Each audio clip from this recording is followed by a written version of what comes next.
नमस्कार, मैं हूं डॉक्टर देवी ज्योति दास, कंसल्टेंट पल्मोनोलॉजिस्ट, रायपुर छत्तीसगढ़ में। आज हम लोग बात करेंगे इंडिया में कोविड के थर्ड वेव के बारे में और ये आएगा या नहीं, और अगर आएगा तो कब तक आएगा।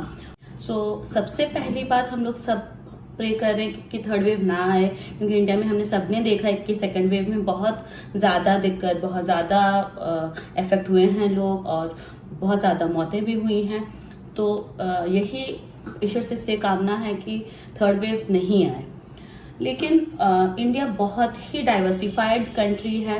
जैसे अभी ओवरऑल इंडिया में कोविड के केसेस कम चल रहे हैं, लेकिन मोर देन 80% 5 स्टेट से हैं, जैसे केरला, आंध्र प्रदेश, वेस्ट बंगाल, महाराष्ट्र, इन सब से। इनमें से भी 50% से ज़्यादा केरला से हैं। तो चूंकि इतने अलग अलग तरीके से फैला हुआ है हमारा, कभी कहीं पे ज़्यादा रह रहा है, कभी किसी स्टेट में कम रह रहा है।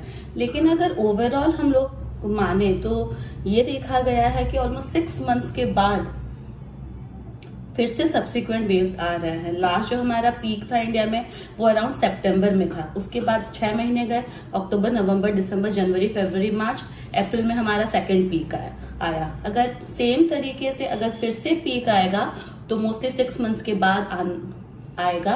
अप्रैल के बाद मई, जून, जुलाई, अगस्त, सितंबर, अक्टूबर के बाद। तो ये नवंबर का महीना हमारे लिए बहुत ही ज़्यादा इम्पॉर्टेंट है, अक्टूबर एंड से लेके नवंबर एंड तक, क्योंकि अगर थर्ड वेव का आना होगा तो वो इसी टाइम पे आएगा।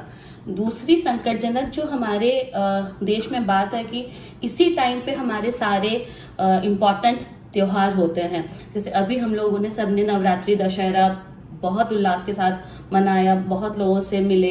इसके बाद फिर से दिवाली आएगी, उसमें भी हम लोग आपस में बहुत ज़्यादा मिलते हैं, बहुत अच्छे से इसको मनाते हैं।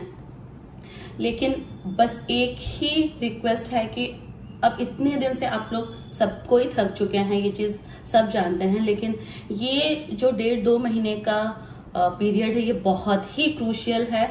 और इसी टाइम पे हो सकता है कि केसेस बढ़े, इसीलिए इस बार त्योहार थोड़े से जागरूक होके मनाएं।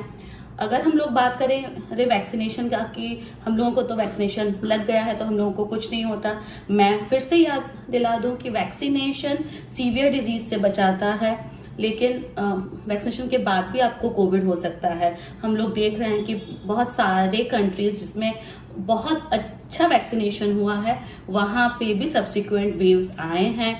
तो वैक्सीनेशन हमें थर्ड वेव से एकदम बचा नहीं रहा है, लेकिन हाँ हो सकता है कि अगर भी थर्ड वेव आए तो सीवियर डिजीज कम हो। लेकिन इसका ये मतलब नहीं है कि आप अगर वैक्सीनेट हो गए हैं तो आपको कोविड होने का चांस नहीं है। इस टाइम पे हम लोग क्या करें? सबसे पहली बात, त्योहार मनाएं, लेकिन जागरूक होके मनाएं। अगर कुछ ज्यादा लोग एक साथ हैं तो कोशिश करें कि ओपन जगह पे रहें या जहाँ पे वेंटिलेशन ज्यादा है वहां पे रहें। सारे लोग वैक्सीनेटेड रहें, क्योंकि अगर वहां पे कोई ऐसा आदमी है जिनको वैक्सीन नहीं लगा है तो हो सकता है कि आप उनको इन्फेक्शन दे सकते हैं। आप में भले ही सिम्टम ना आए लेकिन वो उनमें सीवियर हो सकता है। तीसरी चीज की लेयर्ड मास्क का इस्तेमाल करें, डबल लेयर्ड, ट्रिपल लेयर्ड। एक सिंगल कपड़े वाले मास्क का यूज करना अवॉइड करें, स्पेशली जब आप भीड़ में जा रहे हैं, स्पेशली जब आप इस टाइम पे औरों से मिल रहे हैं। हम लोग सब अच्छे से त्योहार मनाना चाहते हैं। लास्ट ईयर हम लोगों ने नहीं मनाया था, लेकिन ये बहुत ही ये जो 1.5-2 महीना है बहुत ही क्रूशियल है। अगर ये पार हो गया तो उसके बाद कोविड एंडेमिक हो जाएगा इंडिया में। जब कोविड एंडेमिक हो गया, हर साल स्पेसिफिक सीजन में कुछ केसेस आएंगे, लेकिन जो इस तरह से पूरा का पूरा देश उसकी चपेट में आया था वो चीजें नहीं होंगी। तो ये 1.5-2 महीना बहुत ही इम्पोर्टेंट है। तो प्लीज आप लोग सब जागरूक रहें और कोशिश करें कि अच्छे से और with physical distancing, layered mask आप ये त्योहार मनाएं और कोविड को हराएं। Thank you.